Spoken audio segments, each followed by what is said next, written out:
Okay, what a sensitive topic we have on the show today. How should film industries be structured?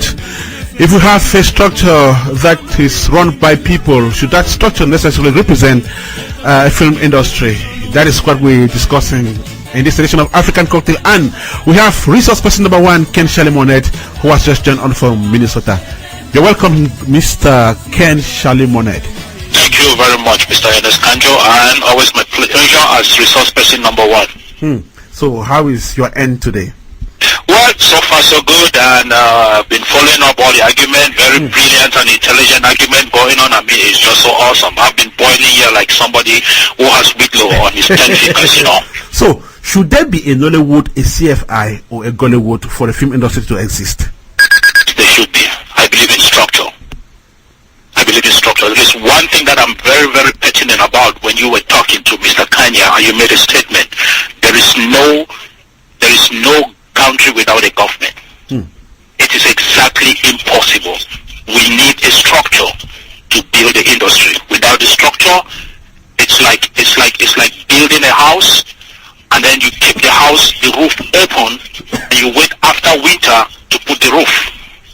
Now, go ahead. Yes, that is how I see it. So we need the structure. We need it. It is imperative. It is important. Ken, granted, we need a structure, but then people are complaining that these structures have become so politicized, and at the end of the day, it is confusion that is setting in. So, okay. At this stage, do you really see this structure helping the art of filmmaking itself? Yes, I see it helping. It is just because it is the situation with Cameroon. The problem with is that the government of Cameroon has decided to try to politicize everything and continue to keep the strong growing Cameroonian population backward, because they believe that if they keep us backward, if they keep us pushing us backward, they will keep on having their ways and they will keep on staying there. So they are scared of what they are seeing, and I don't believe that it is our place to sit back and watch. An adult does not sit back and watch while the she-goat gives childbirth tied on the post. We have to take the bull by the horn. We have to fight it, because this is exactly, if we have let's look at a different situation. I just want to make a little bit of touches on each and every person who has talked on this issue, because I have a little glimpse of what they said. Right. I'll first of all have to go on what Akim said.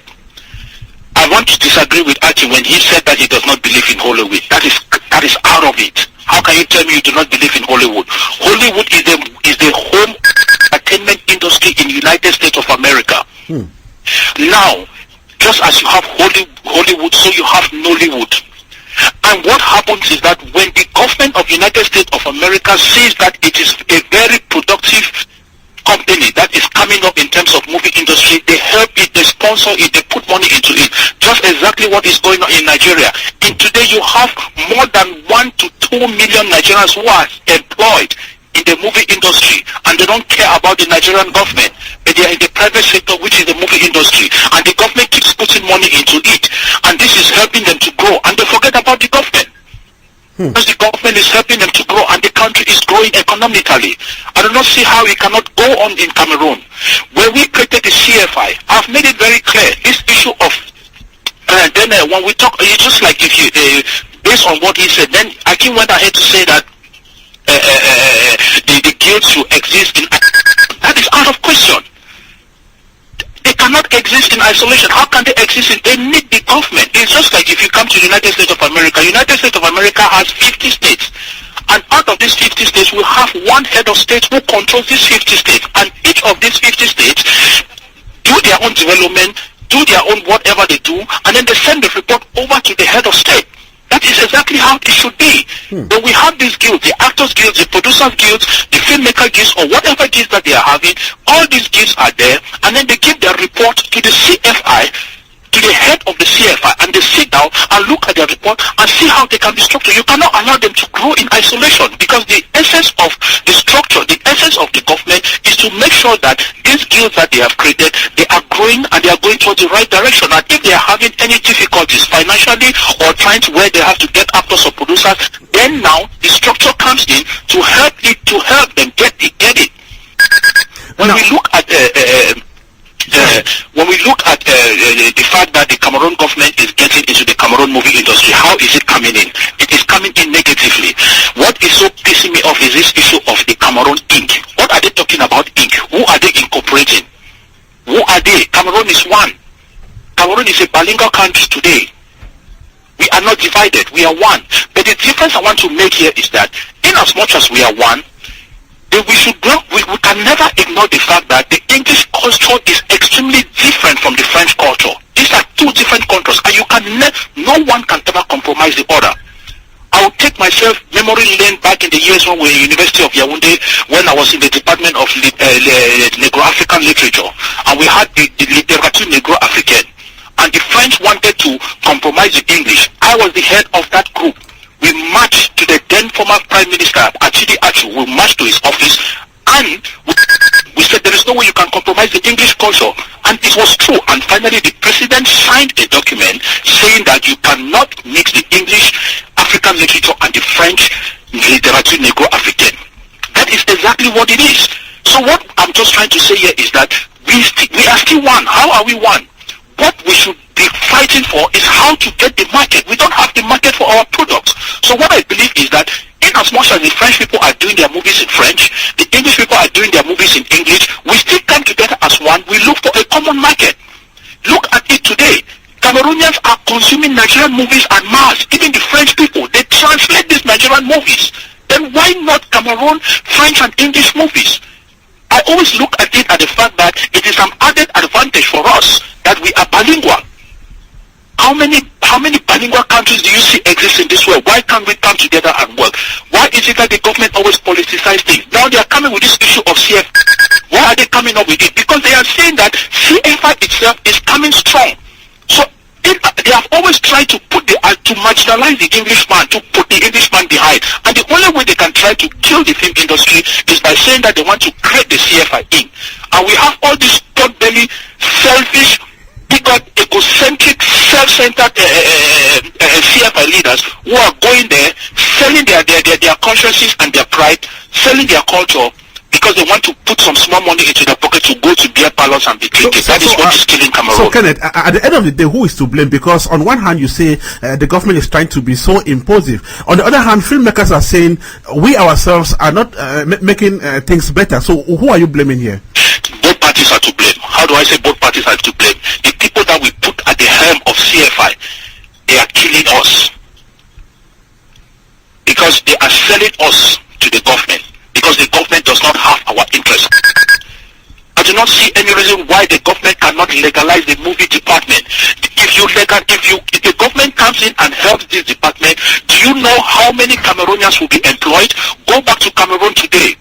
The minister will be in power for years upon years. Up to this moment, ever since I was a child, I was hearing of Joseph Owona. He has moved from one ministry to the other. I do not understand. Maybe he's living on diapers now.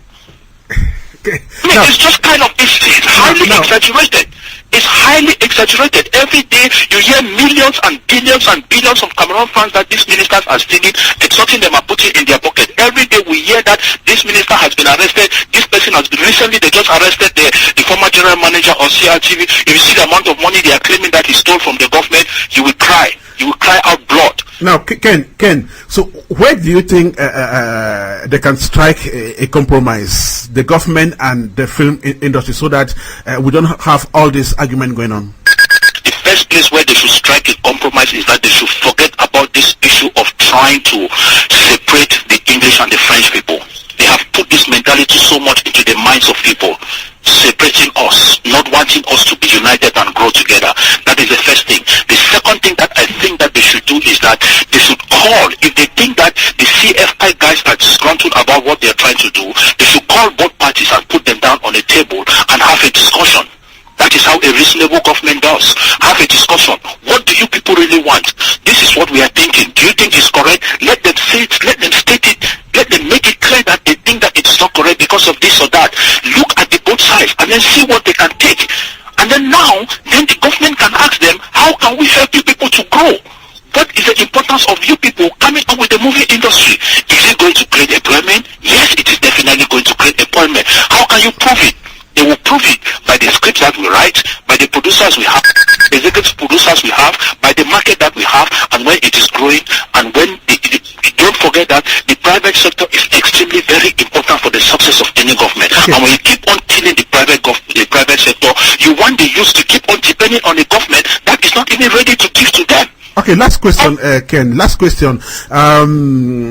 There are certainly people who don't belong to any association. They don't belong to the guilds. They don't belong to CFI. In the case of Cameroon, yet you say that there must be a structure to govern all of these activities. What can you tell such people? Well, I would encourage them to join. But if they don't want to join, they have their right to. They are individual filmmakers. Nobody should impose to them. Nobody is going to stop them from shooting their movies. It is definitely their own self-decision to join or not to join. They have the total right to belong or not to belong. But I would encourage them to belong, because what is going to happen is that if you are I'm an individual filmmaker and I refuse that, I don't want to be into that structure or into any of those guilds. When I produce my movie and I want to put it out in the market, those structures and those guilds are not going to help me to market that product.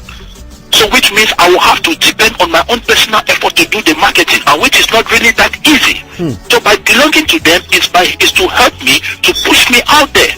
So that is the reason why even in Nigeria today they have Nollywood, and in Nollywood they have the Actors Guild, they have the Directors Guild, they have the Producers Guild, they have the Executive Producers Guild. Ken, we'll come back to this topic. Thank you so much for taking part. Do have a fantastic rest of the day out there. Thank you very much, Mr. Ernest. Always a pleasure, and I'm happy that I finally got a chance to chip in something on this. Thank you. Okay, that is how we put a full stop to the 77th episode of African Cocktail that came to you this day, Wednesday, December the 3rd, 2014. It was a big and dynamic team that kept you company. African Kitchen Manager Susan A. Belgium correspondent, Titus Banyo, Germany correspondent, Maxel Isaac, who also monitored the show and of course who also produced it.